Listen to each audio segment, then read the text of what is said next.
Bagong, wonten dawuh. jane bakal ulun salini wujud satriya ning jebul raimu angel dipermak. Wis jan cilaka iki. Awake wis wangun kaya ngene, raine ra iso dipekonah. Niki ra iso digawe pripun-pripun. Ora iso, raimu kuwi paten. Waduh. Cilaka ki cor-coran kok ya. Oh lah, terus pripun? Kita wujud satriya. Nanging kita bakal gampang kadenangan merga merga raimu ingkang angel dipekonah mau Bagong. Pun mboten napa-napa, sing penting gleleng ngono wae. Wis ora masalah ngene iki. Terus kowe bakal dadi kadang tarunaku. nggih, Aku Andaka Dewa, kowe Andaka Murti. wah gleleng iki. Mungkin nek pun bubar karo rasa diganti nggih. Lho, Pun ngeten mawon kula tak bali tak gandrung bojo kula. Balung kiren bakal coba gunung tenang wong gleleng pokoke. nek wis rampung kita bali kaya wingi-une. Wah cilaka iki awis glelenge kaya ngene. Terus keparengipun Ayo mangkat menyang negara Ngamarta. Pandhawa ora gelem ngupaya Semar Badranaya, aku lan kowe ngamuk negara Ngamarta. monggo kula numpak sampeyan. Hus aja. Mlaku dhewe-dhewe. Mlaku dhewe-dhewe. Wah. Mungkin nek ditakoni wong teng dalan disarde pinten ngoten pripun? Kula darani nggawa sapi metal Tak gudak ndasmu lho, Bagong. nesu bantrenge. Endi nyang kok nesu ora. Aja sembrono, mengko ndak kualat karo aku. Oh nggih, ngerti Mangkat dina iki Semawi, Pak. Semawi. Semawi.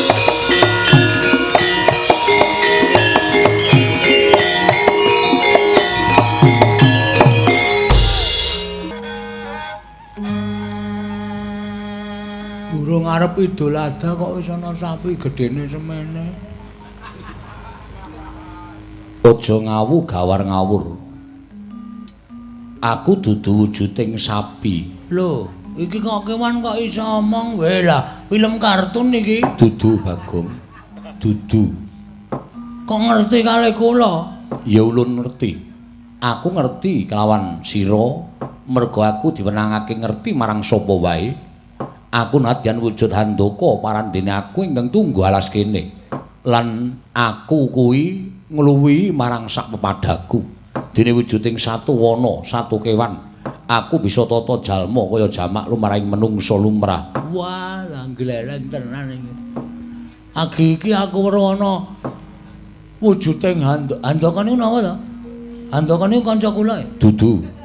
Handaka kuwi wujude bantreng. Wah, lah bantreng. Ampuh iki. Iya. Dikeparangake dening para dewa, aku kuwi bantreng sing ampuh, isa tata jalma, ngerti sadurunging winarah lan ngerti lelakon sing aku ora ngerti. Yakin? Iya, tenan. Nek pancen tenan sampean jenenge sinten? Aku aran Andaka Dewa. Andaka Dewa. Iya. Wah, bantrenge jenenge Andaka. Aku sing menungso ming Bagong. Jian wis ora adil. Lho aja ngono. Aja nyebut sing ora-ora. Bagong, Wonten dawuh kena ngopo kita kok nganti tekaning patya ning telenging jurang? jare sampeyan apal, ngerti lelakon sadurunge winarah, ngerti lelakon sing ora panjenengan ora ngerti. Saiki nek pancen tenan aku kena ngopo? Ayo. Nek ora iso mbedhek sampeyan ngendika niku mung goroh kabeh. Ya, yen pancen kita njaluk ulun ingkang batang lelakon kita, ulun bakal batang. Nggih ampun isih urip kok arep bathang. Gus iki. Tegese batang kuwi merdekake apa ingkang lakon lan kita lakoni. Lah ra ngoten. Napa kula kenging napa? Kita ingkang sekawit tapa ning lengkeng Gunung Mahameru, ana ing alas bombong wirayak. Nanging ora dikeparengake dening para dewa. Wekasan kita Pancakara kelawan para dewa. Nalika semono para dewa padha kendhang kapracundhang kuntal kaprapal kalah kelawan jeneng kita. Wih lah bener kabeh. Terus kita adu arep karo Bathara Guru, kita kena daya pangaribaning Bathara Guru ya kuwi wujuding pusaka guntur geni guntur angin. Kita kindang kapracondang tiba ning alas kene, kita tekaning pati. Oh nggih matur nuwun. Cocok kabeh nek ngono sampean pancen banteng sing ampuh tenan. Yo, diparengake dewa pancen dadi banteng sing digdaya. Syukur. Kula ajeng takon. Takon apa? Sasuwene kula lungeni bojo kula aman-aman mawon mboten. Soale kula ngerti Gareng niku seneng kali bojo kula. Dadi kula kuwatir kula tapa niku ya atine menak-menik tenan. Engko nek Gareng terus wirawiri nggawa apa pit Jawa nika? Ora, Bagong, bojo kita kuwi setya kelawan jeneng kita. Weh, la edan. Lahir batin. Kok tau ngrujuk ember kula? Merga saka nggonmu kebangetan ninggal kelawan bojo pirang-pirang dina ora bali nganti bojomu nesu. Ning yen ditonton saka katresnan, bojomu kuwi lahir batin tresna kelawan kita. Wis tau sedeng? Durung. Wis tau selingkuh? Durung. Sing wis tau selingkuh bojone Gareng. Mula kok bojone Gareng anggere sore le macak lambene nganti kaya wong mamah godhong jati. Abinge ra jamak-jamak. Karo sapa? Karo Semar. Weh. Tak sudet tenan wetenge Semar nek pancen Udu. Pokoke kita ora perlu ngerti. Nggih, matur sembah nuwun, matur sembah. Aman nggih pokoke? Iya. Ah sak banjure nek pancen sampean ngerti niat kula niku jane pripun? Bagong, Wonten dawuh yen kita bakal mbangun desa nata kutha kuwi sayekti panjangka ingkang becik. nggih Ning gandeng kita kuwi mung ijen ora duwe kekuatan sabab Semar lunga saka Karang Kadempel. Lho, sampean ngerti bapak kula bareng to? Ngerti. Wo lah den bandeng ampuh tenan iki. Iya, Bagong. Nggih. Tulung nggih. Anu napa? Nek pancen sampean pancen ampuh tenan sesuk Bupati kali wakile bupati didadekke pisan nggih. Iya, ulun dadekake. Nggih, matur nuwun. Ampuh tenan. Iya, Bagong. Lah terus bapak lunga. Iya, bapakmu lunga. Lungane teng pundi? Aku ora wani nuduhake merga iki isih sinengker dening panguwasaning dewa. Wo. Lah terus Gegayuhan kita ingkang kaya mengkono mau sayekti ora bakal bisa kelakon yen tanpa wong atuamu. Nanging uga ora bakal bisa kelakon yen to tanpa pambiyantuning para Pandhawa. Pandhawa kuwi bendarane wong atuamu. Ngene Bagong. Wong kang bakal bangun desa, bangun kutha kuwi sayekti kudu gumolong manunggal tetunggalan antaraning bendara utawa kawula. Ana ingkang nyebut manunggaling kawula lawan Gusti. Kawulane manunggal kelawan Gustine tetunggalan sengkut gumegut padha bangun desa lan bangun kutha. Kamangka dina samengko tumrap aku bendaramu Pandhawa kuwi nedeng kelimput. sebabe Ing atase pamomonge ya kuwi Semar Badranaya lunga saka Karang Kadempel. Lah kok dadi para Pandhawa ora gumregah, para Pandhawa ora budidaya, para Pandhawa ora sumedya ngupaya menyang dununging Semar Badranaya. Malah enak-enak kapienak lenggana ing negara. Kanthi cara mengkono cetha yen to Pandhawa durung bisa manunggal kelawan kawulane ingkang diwakili dening Semar Badranaya. Mula kang sangka kuwi wajibe Pandhawa kudu dielingake, wajibe Pandhawa kudu diumutake. terus sinten sing ajeng ngemutake para Pandhawa? Tanuli kejaba mung kita Bagong, merga kita ingkang wani kelawan para Pandhawa lan kita ingkang wani matur apa anane marang para Pandhawa. Yen Pandhawa ora dielingake mengko mundhak kebablasen. Kanthi yen to nganti kebablasen kita ora kelakon bangun desa lan bangun kutha Panakawan Bagong. Gonjang ganjing langit kelap-lapaton ler kincanging risang mawe gandrung Waduh jan Pepundhen kula Andaka Dewa panjenengan pancen wasis tenan. Iya. Jalaran lamun Semar ora timbul dadi wakiling para kawula, sayekti samengko apa ingkang kita jangka ora bakal kasembadan. Panjangka kita kudu nyuwun palilah kelawan Semar Badranaya apa dene para Pandhawa. Terus niki apike pripun? Miturut saka panemuku ayo kita utawa sira Bagong ndak kanthi sowan ing negara Ngamarta.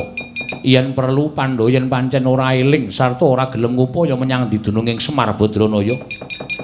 Bagong ndak keparangake ngamuk ana ing negara Ngamarta, aku ingkang bakal anjampangi sarta menehi kekuatan kelawan sira Panakawan Bagong.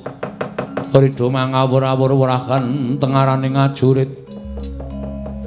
Gong maguru gongso tetekaya butula. Ning nek kula kaya ngeten iki napa mboten dianggep mengke kula ajeng mengkudeta para Pandhawa? Ora.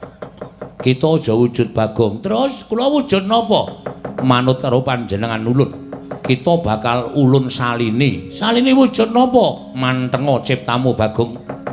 Ndak suwunke marang panguwasaning dat kamuring dat muga-muga sira isa aja wujud kaya dene wujuding Bagong. Oh nggih, ngestaken dawuh Sang Andaka Dewa. Lang-langing triya mangungkung.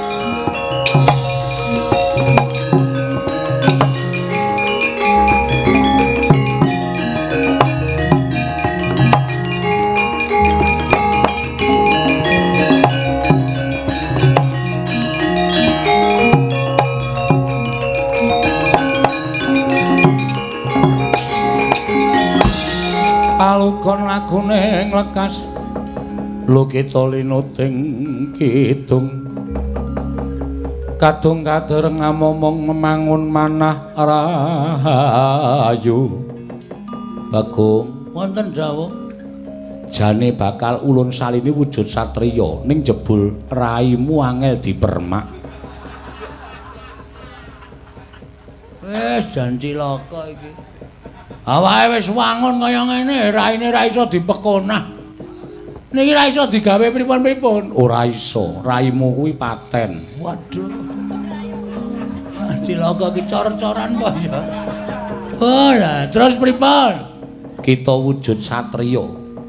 Nanging kita bakal gampang kadenangan merga ya merga raimu ingkang angel dipekonah mau Bagong. Pun mboten apa-apa, sing penting gleleng ngono wae.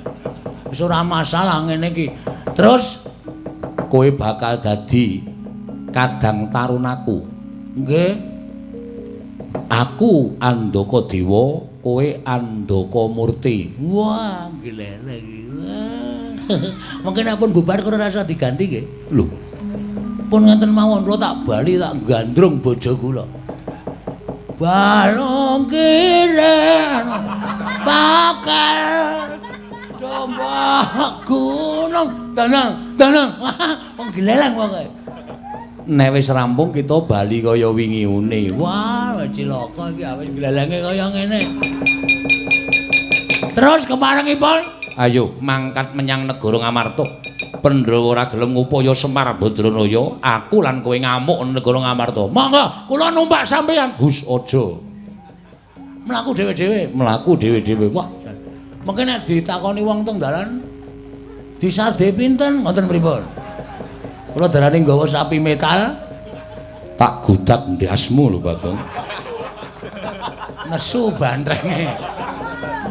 Endi nyang kok nesu ora? Aja sembrono, mengko ndak kualat karo aku. Oh nggih, ngestaken mangkat dina iki. Semawi, Pak. Semawi Kula dherekaken aku bablasane cangkeme. Iya, aja kaya bocah cilik. Ampun gedhe dinake bocah cilik. Mangkat karo aku Bagong. Monggo kula dherekipun anu Andaka Dewa. Yayan Danamurti ya.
Aja brangkang.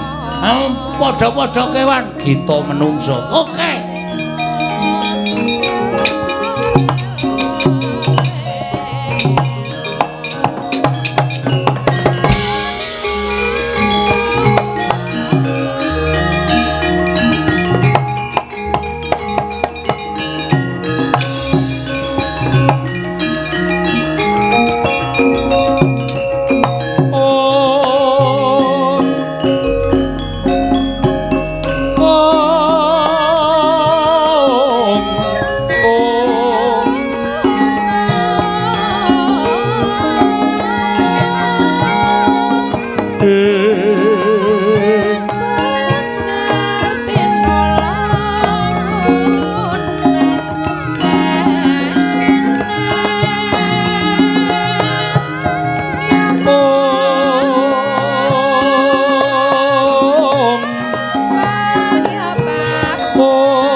Merena bang pangarono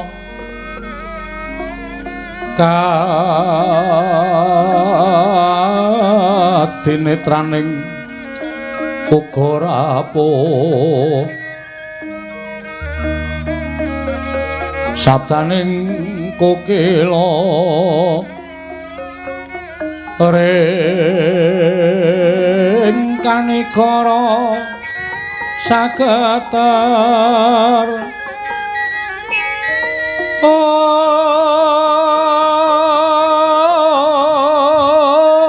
kene donga engkung lir wowo sing pene panca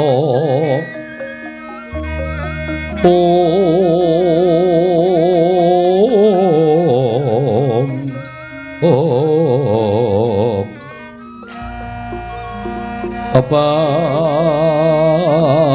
token ayam wono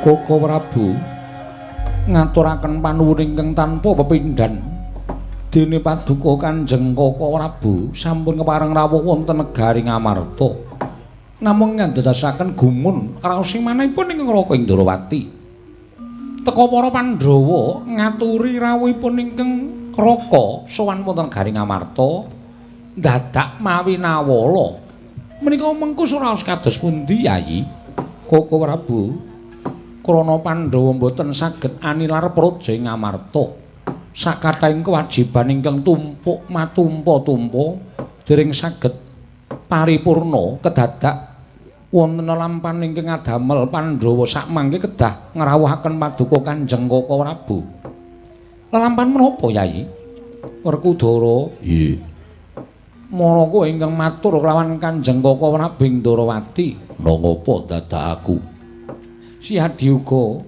matura sarta uruna penemu urun rembug kelawan perkara iki. Kresna kakangku. Werkudara piye? Bener ngendikaning barep kakangku sing paring dawuh. Akeh lelakon ingkang tumanduk ning Praja Ngamarta. Wekasan dadak utusan Caraka, utusan Ayaka ngaturake nawala marang Praja Indrawati. Mungguh wigatine ngrawuhake Kresna kakangku ngendikaning barep paring dawuh ana lelakon ingkang elok-eloki ingkang dumadi ana ing Praja Ngamarta ora ana liya kejaba mung lunganing Kakang Semar Badranaya ingkang wis ndungkap telung candra etang kelunggunaning dina samengko iki monggo ora ana tandha-tandha menyang endi lenggahing Kakang Semar ujaring para kawula sak negara utawa sak karang kadempel ora ana ingkang padha mangerteni menyang endi dununging Semar Badranaya luwih-luwih durung nganti rampung gone padha mikir lunganing Semar kedadak Nala Gareng Petruk lan Bagong uga ora ana ing karang kadempel Kresna kakangku gandeng Kresna wis agung minangka dadi pujangganing para Pandhawa aja nganti selak mara kage budidaya ngupaya menyang endi dununge Panakawan Semar lan anak-anake nggone ninggal karang kadempel Kresna kakangku jagat waisaning ubathara wayah para jagat Yayi kula nuwun sewu mitrataturipun kadang kula Jodipati mendranipun Kakang Semar sampun dungkap 3 candra etang engga klengganing dinten sakmangke menika nedahaken bilih para Pandhawa menika nuwun sewu kirang menggalihaken dhateng kawontenanipun Kakang Semar Badranaya. Kenging menapa paduka Kanjeng Koko Prabu paring dawuh mekaten? Oh inggih. Krana kanthi dasar ngantos 3 candra, kok para Pandhawa dereng cancut gumregut ngupaya wonten pundi durungipun Kakang Semar. Mitrataturipun kadang kula Jodipati nalika semanten cetha kula tampi bilih miturut aturipun kawula karang kadempel menika kene karo pratandha bilih para Pandhawa dereng ngupaya wonten pundi durungipun Kakang Semar Badranaya kamangka Pandhawa saged dumugi engga sepriki menika boten badhe saged uwal saking panggula wentahing Kakang Semar kok Yai Prabu kedah emut Kakang Semar anggenipun momong dhateng para Pandhawa menika ngibaratipun saking kuncung ngantos gelung saking jabang ngantos laprang Kakang Semar ngudhukaken gesangipun kanggo kamulyanipun para Pandhawa namung imanipun Pandhawa kok boten tanggap. Sasampunipun saged mukti ngawibawa Nyakrawati mbau dendha wonten negari Ngamarta tumunten supe dhateng kewajibanipun anggenipun menggalihaken dhateng Kakang Semar Badranaya. Monggo menawi ngantos sak mangke Kakang Semar menika boten timbul wonten negari Ngamarta, Yayi kula nuwun sewu. Para Pandhawa menika namung kantun ngentosi sak siliring bawang, sak umuring jagung, sak uruping damer. Sak mangke Mbak Ngamarta badhe rubuh menawi boten katenggan Kyai Semar Badranaya, Yayi Darmaji. Sarating pandam sumula amadhangi jroning pasarean ngenangi wadana aton remu kalingan ngangreng sang diamanah engkung sumungkem kuling dereng ngantos paripurna Mbal Wacana kasaru pelajaring Lurah Petruk miwah Lurah Nala Garing kang sarwi tawang-tawang teng karya kagyat sangya para Pandhawa.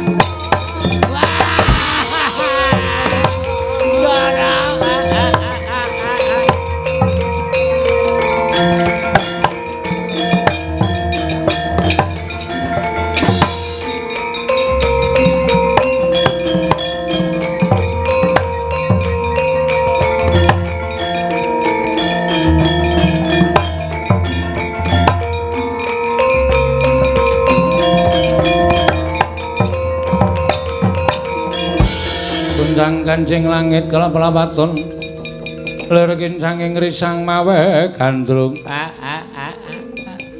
Dara kula ingkang sowan den ngaturaken ketiwasan ana kawan garing sowan mongko tanpa tinimbalan sarwi tawang-tawang waspa eneng apa garing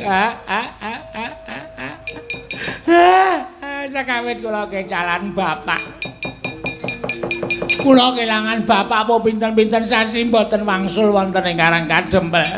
Dumadakan usul Bagong ya ilang. Kula kalih Petro goleki kalih Bagong ketemu ten lengkahing Gunung Mahameru. Bagong lakoni tapa siji kepengin bangun desa kalih bangun kutha, angka loro Bagong ya kepengin goleki bapak nganti direwangi tapa. Tapane Bagong niku dadi gara-gara wonten ing kayangan. Wekasan para dewa mudhun wonten ing kayangan. Sang Hyang Pikulun Narada, Hyang Pikulun Bathara Indra, Hyang Pikulun Bathara Brahma lan sak piturutipun sedaya sampun kemangan meru. Bareng ngoten Bagong dikon bali mah. Terus Bagong trima gelut kalih para dewa.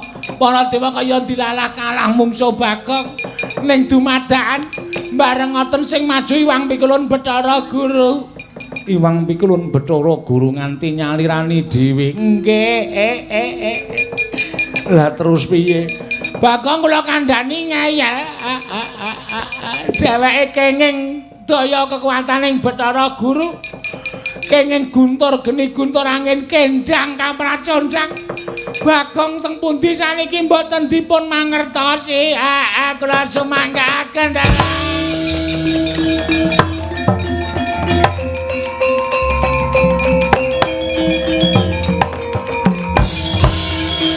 Jagat pasane ngubur ora wayak tur jagat. Lah kok dadi malah tekan Bagong barang sing kesempyoke ngaradan merga lungane Kakang Semar Badranaya. Wah, Gareng. Bagong mati apa urip? Duka wong kula ora ngerti tibane teng pundi. Kowe kakangne kok ora goleki ora nututi. Ado banget kontale. Tenan pitil sikile. Kula ya ora ngoyak ya ben. Petruk sing jangkayombo ora nuruti karo adimu. Ora entuk karo Gareng. Cangkeme Petruk ora ana. Ora ana wong entuke kok ora ana wong ra entuk kok padune kowe iki nyalahke wong tuwa ora. Wah, Kresna kakangku.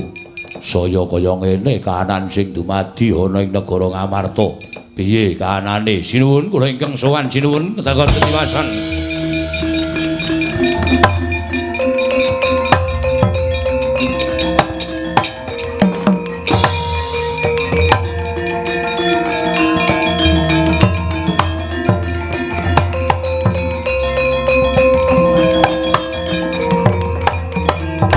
Gunjang ganjing langit kelap-lapaton lirikin saking risang mawe gandrung Pati Andakawana suwan tanpa tinimbalan ngaturaken ketiwasan eneng apa Pati Andakawana mugi andadosna ing kawinangan mboten kanthi kanyono-nyono wontenipun Andaka wujuding banteng ingkang ngamuk punggung Suratamtaha Nirbaya Nirwikara mapan wonten ing alun-alun negari Ngamarta anyumbari dhateng sedaya para Pandhawa Weladala Werkudara Arjuna aja kaya bocah cilik Yayi.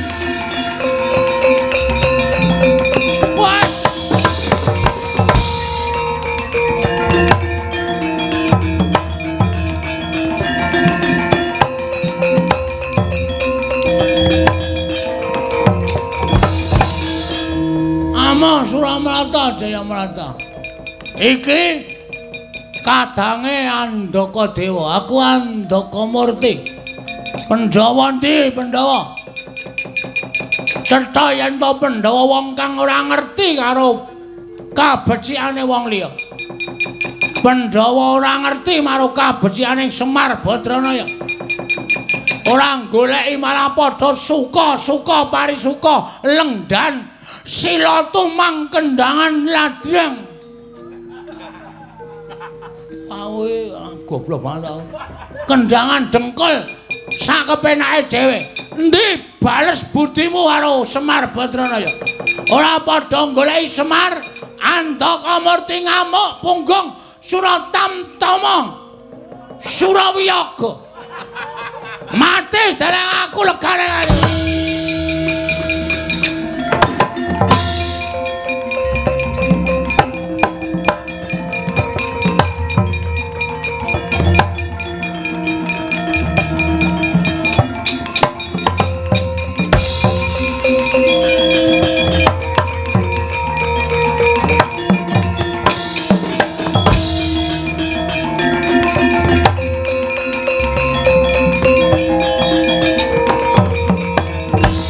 Latmana Sang Arjuna Ismanya kang kamanungsan kasrepan tingkahing mungsuh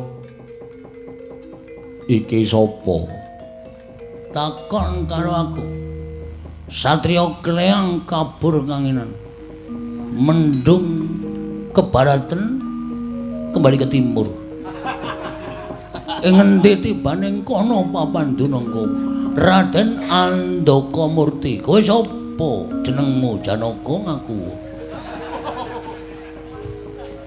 ngerti karo aku ora aneh sapa-sapa ngerti karo kowe merga kowe kulino mlebu nang layang kabar apa ya kowe wong sing kondang kawenang-wenang sirmu piye kowe ngamuk ning negara Ngamarta Janaka onong paran kabar sing tak tampa Semar lunga padahal Semar ki dayane nyukupi marang para Pandhawa aku dadi Pandhawa ora padha goleki Semar mangku asta wisuh ning wastafel lumoh ngentasi perkara ora ndara goleki Semar aku ngamuk ning negara Ngamarta langkauna badange Janaka piye langkauna badange Janaka kelakon penjangkamu seda dina iki kowe Janaka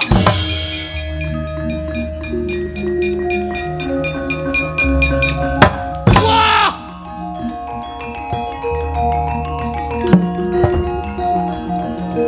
aduh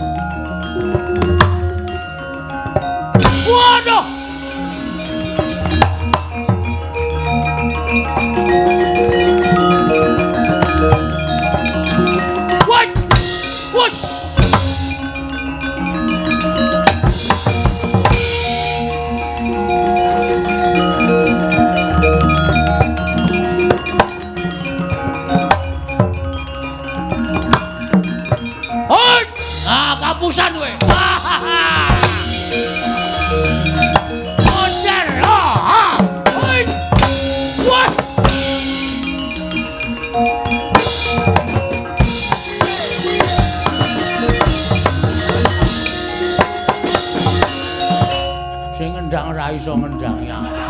Janaka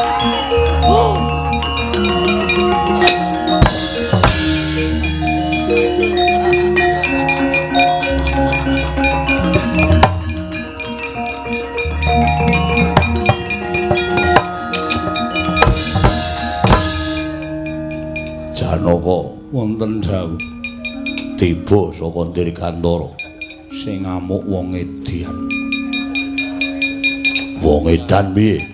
Monggo Kakang Mas kula aturi mapakaken piyambak. Wah, deploke ndase.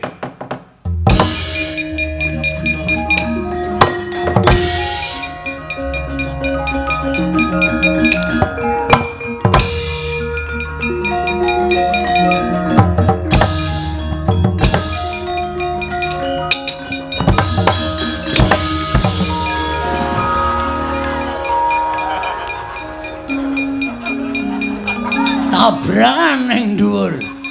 Ayo padhake ora. Rumangsamu tronton mungsuh pikep. Aja mundur Werkudara.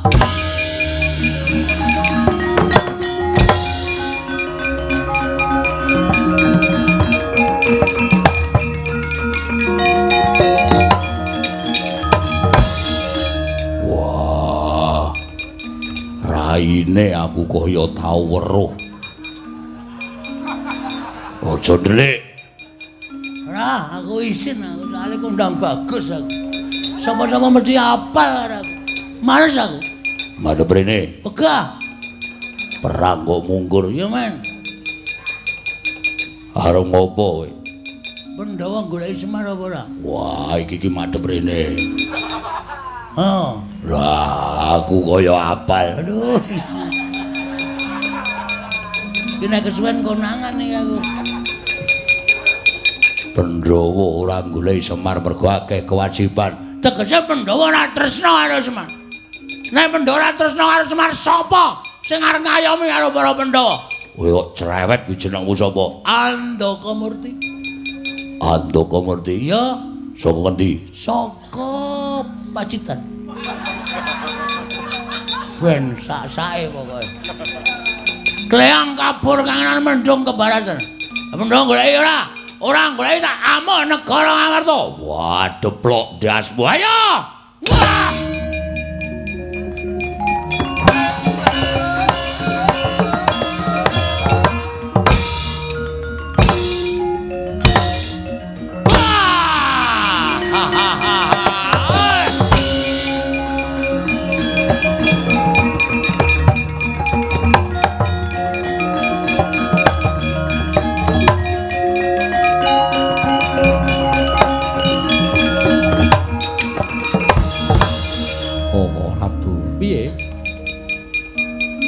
Sing nekani negari Ngamarta ingkang ngraman Ngamarta menika sanes tiyang. Lho, sapa? Wong edan.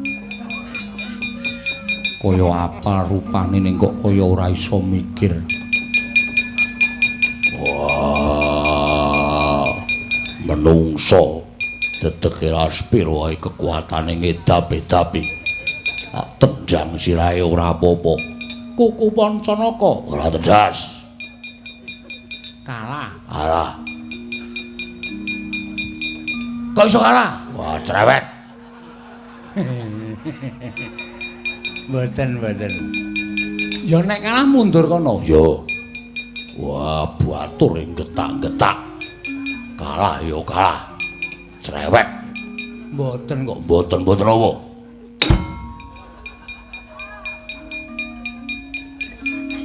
Sebul wong edan.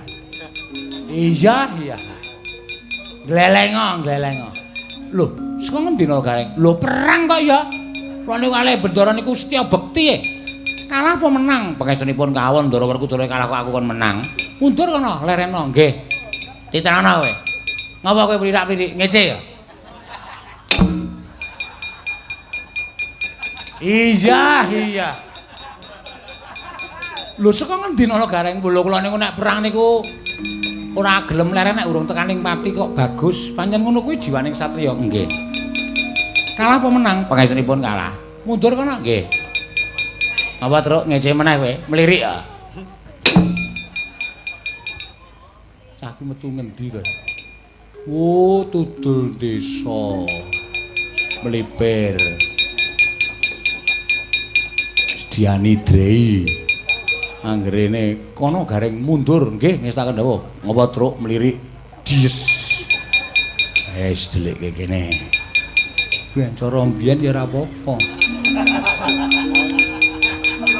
Iya.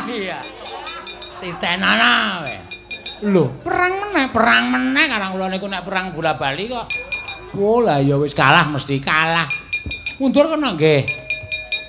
Yen ngapunten, ngapa truk anu kula tak liwat mriki mawon. Oh, weruh kok ya. Aduh. Kok cocoke aku lho. Lah ora ana sasaran. Ana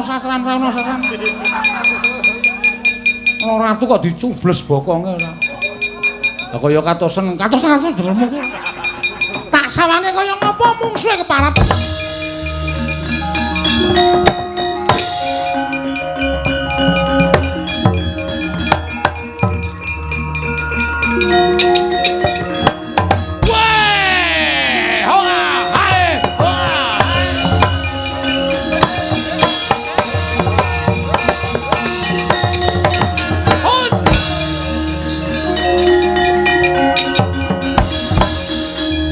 Jagat Dewa Bathara. Jagat Dewa Gedhe tur dawa. Wonge dantenan iki. Janaka kok ya pangling, Werkudara kok ya pangling ngono lho. Lah nek kowe musuhku, aku ora pangling karo kowe. Kowe sapa? Lho. Kok ora ngerti karo aku lemu dadi satriya urung suwe apa? Waduh, nenggel iki kata-katane. Iya. Iya, pancen tak ngerti karo kowe. Sapa nek pancen ngerti? Kowe Prabu Kresna. Ratu ing Ndarawati. Ya Prabu Narayana. Ya Prabu Padmanaba. Ya Prabu Padmanamtu. Caidan. Ora edan, jenengmu sapa? Andaka Murti. Waduh, Andaka Murti jeneng anyar. Anyar ya men bar tuku kok cerewet. Lho kok karaku kok wani, Werkudara kalah karaku, Janaka kalah karaku. Wangi-wangi wong loro sisan kene. Ajar ku andamu, wani karaku. Sing nawedeni apamu? Lho, aja niroke, ya men karaku.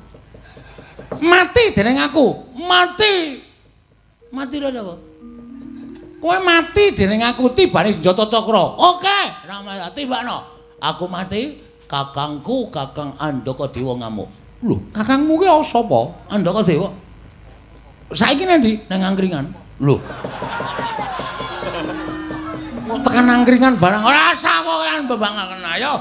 Kowe apa aku sing tekane mati dening aku panggal ta. Oh, titenono.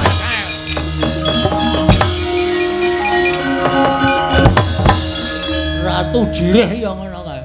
Mung wani nyuwarani tok. Mati dening aku titenono kowe kok mundur. Wah, lah personalenge mung mundur tok. Ora ana sing siji loro telu maju kowe. Iya. Kresna, kowe aja mundur. Kowe kudu iso ngandani para Pandhawa Kresna.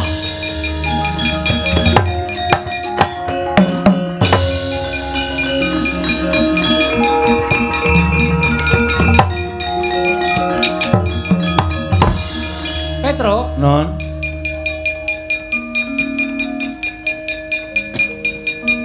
Kowe butuh duit ora?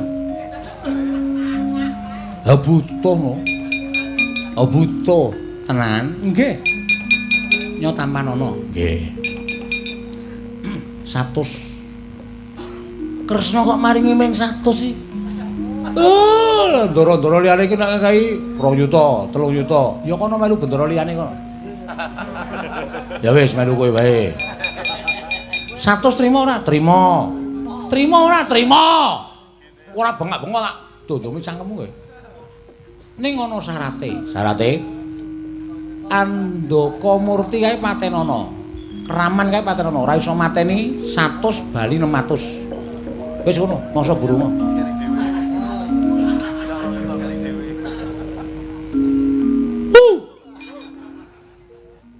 Ratu Ireng, Cetril. Reng, kowe butuh duit ra? Butuh no. Ya, iki ana 15.000. 15.000 lumayan. Nggo tuku cakar nggo ngruwaki raimu. Nampa kok nesu ya ben. Kowe entuk 100 kok kancane kaya 15.000. 15.000 ana syarate. Syarate apa? Mateni Kraman Negara Ngamarta. Sapa? Andaka Murti. Ya ora ana witro, aku wong ringkih. Wong loro. Wong loro. Kowe karo aku maju bareng. Oke. Maju bareng ya, maju bareng. Bentuke. Ya.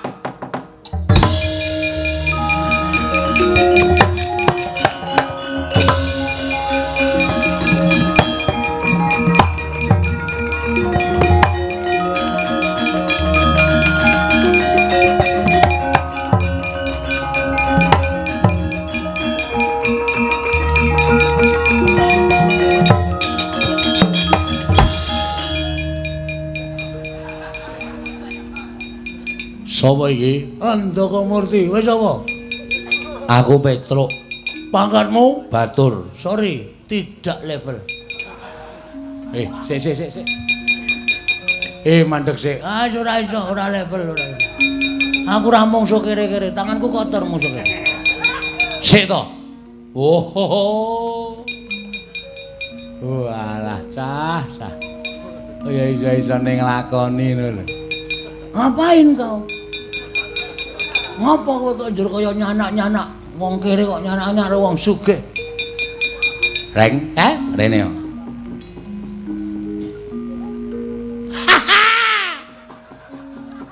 Wah, apa sandangane apik ora ini ra iso dipermak kaya.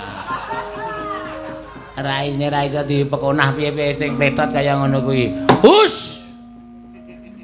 Begadang. Berdagang ora toto kok berdagang jangan berdagang. Keparat ngarepe dhewe. Sapa wae? Petruk. Sing mburi? Oh kelinci. Kelinci mancal raimu iki apa piye? Nala Gareng. Pandhawa ndi? Kon nungkul ning ngarep aku, ora nungkul sirna mergo lae. Ngerti ora itu? Kok kaya Bagong. Kita ya. Ngadrek. Ketorone sarune mampu pertama. Lah kok ora sok kulaan to? Ora greneng. Sirmu piye? Karepmu piye? Sirku ngene iki, ora minggat samplok lae wae. Terus reng.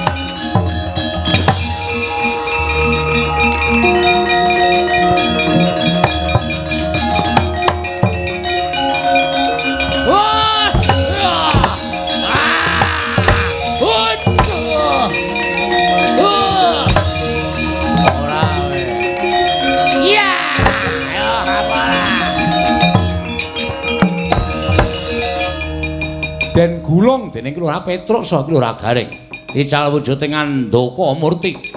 Nenggih Kelurahan Bagong kagiat kadurkasan para kawan kekalih.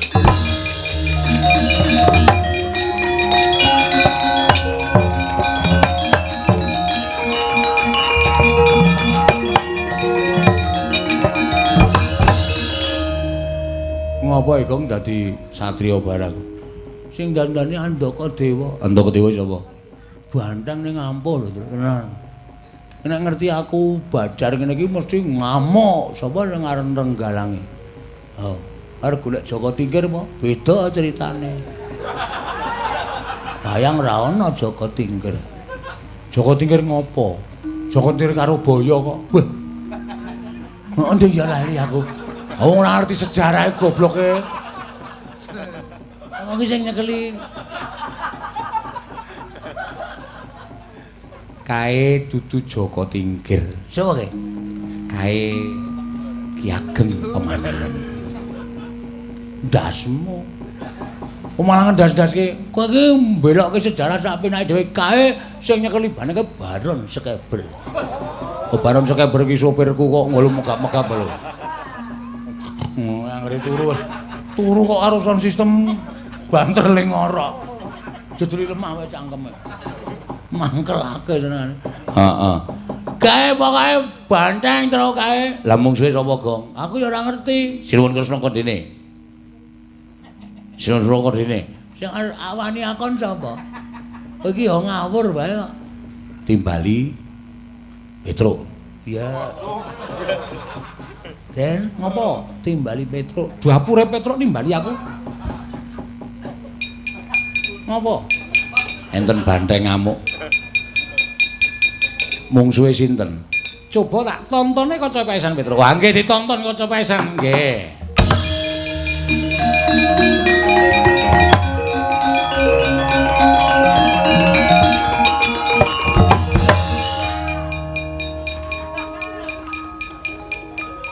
Sik. Tak deloke sik. Aku lha ya pengen delok kok ya.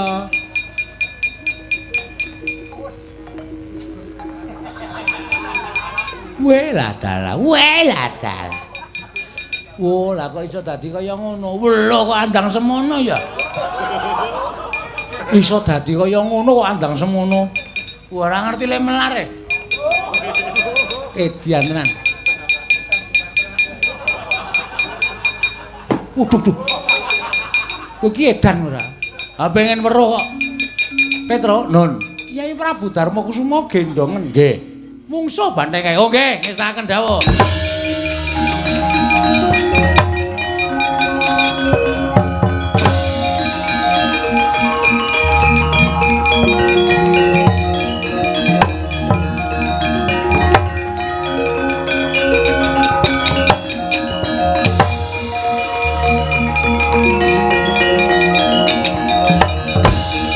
Niki nek kula karo sampeyan mboten ninggal-ninggal ngethoke banteng nika mesti ngrusak negara Ngamarta.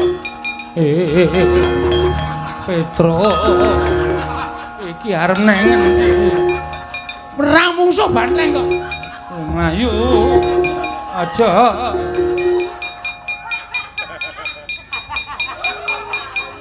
Kono kawan ki nek awur-awuran tak ngono ae. Lah wong ratu kok ling gendong kok dilewatke jeglongan-jeglongan. Nganti Kyai Prabu Darma Kusuma ling ngendika kaya wong wah. Petro alon-alon ora cah edan kowe kaya ngono kuwi ratu e padake.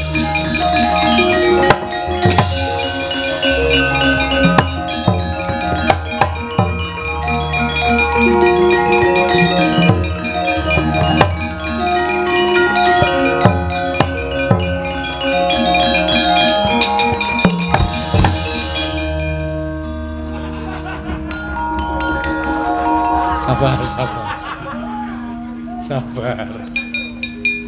Petruk wong edan. Ratu kok mlayune bantere ora jamak.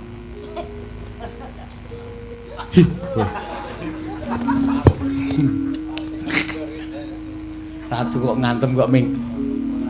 Kowe. Apa kowe?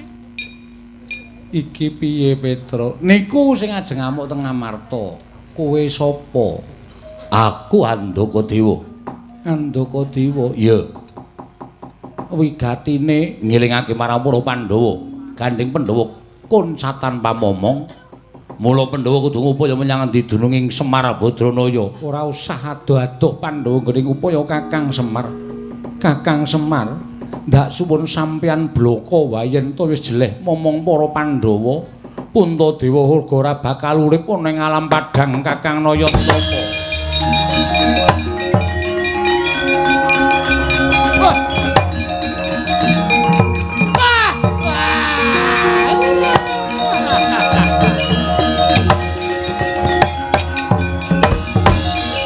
Reng, Bapak Reng. Wah! Gemes. Ayo. Woi. Ngapa lunga barang? Ya ming nyoba bendaramu Pandhawa kuwi tresna raku apa ora. Wah, kiaiane. Petruk aku arep lungane wae, Petruk. Aja Reng, ora disiksa. Wah. Gemes aku ora. Lu kok bokonge tambah gede? Ya ben. Ya ben. Gong, Bapak Gong. Iya. Hei. Kler. Wong edan Bagong. Bapak. Ampun tidak meleh, Pak. Ora. Aku sayang Bapak. Iya. Aku juga sayang Simbok. Sopo arti saya? Ampun tidak ya, Pak. Ora. Kula ajeng duwe gegayuhan bangun desa lho, bangun kutha, Pak. Iya, wis sak karepmu. Nata kutha. Iya. Sak karepmu. Ngono ya, Pak. Ampun tidak, Pak. Ora. Nggih, Pak, nggih. Kula niku nek Bapak tidak kula niku ternyo. Iya, Duh. Apa ning ngerti ra? Njaluk duit biasa. Biasa ngene njaluk. Pak, kula sayangane Bapak. Kula niku nek dina ora diparingi Bapak niku rasane teng awak greges-greges. Ngandel ora. Sesuk tak paringi kaya neng sarung isih anyar. Sesuk peken. Matur nuwun, Pak. Ning sarungan niku nek mboten gawe topi nggih panas, Pak. Ngomah kaya ana pecis. Peken aja kuwatir. Nganggo pecis nganggo sarung ora kelambenan, Pak. Bocah pintere raja macam. Kae isih ana bathik. Sesuk peken nganggo bathik nganggo topi nganggo sarung ora mangan ngelih, Pak. Sesuk tak paringi panganan nek kesule ngekek mambu, Pak. Ya sesuk jajan. Jajan nek nganggo dhuwit ora iso jajan, Pak. Ngandel ora. Ngapa kowe? Teknike dhewe-dhewe kok do. Mbaya men kei ya, Pak. Iya tak kei. Anak sing paling tak tresnani iki mengko aja kuwatir tak paringi. Kakang Semar yen to pancen mengkono Pandhawa bakal tedhak ning Karang Kadempel. Mbiyantu lawan Kakang Semar apa dene Bagong nggone bakal mbangun desa nata kutha, Kakang. Matur nuwun nek ngoten. Wis kula dherekaken sami rawuh enten Karang Kadempel, Ndara.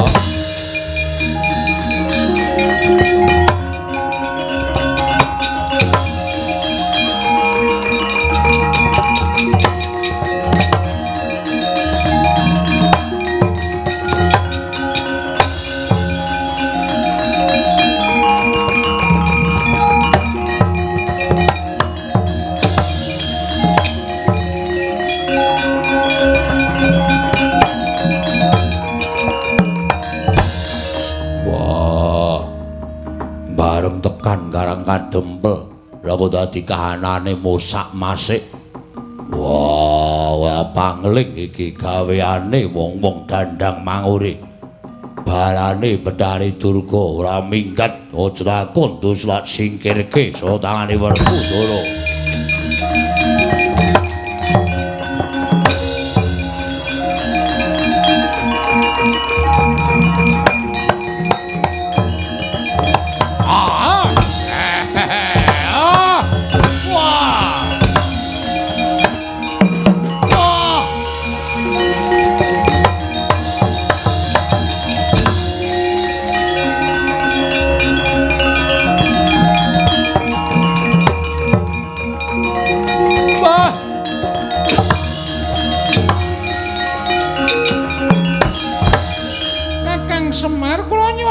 Punten ayo anak-anakmu adya balamu kon semingkir.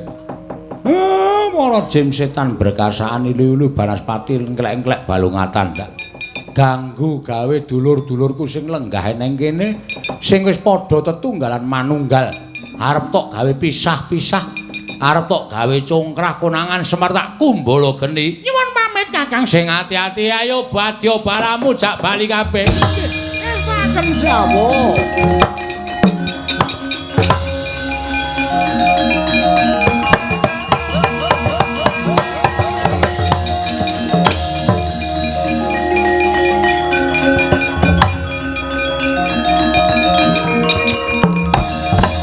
Arsa madangi jagat tumungup-mungup paning sapucaking wukir marebak bangsu mirat keneng soroting surya mega lan gunung gunung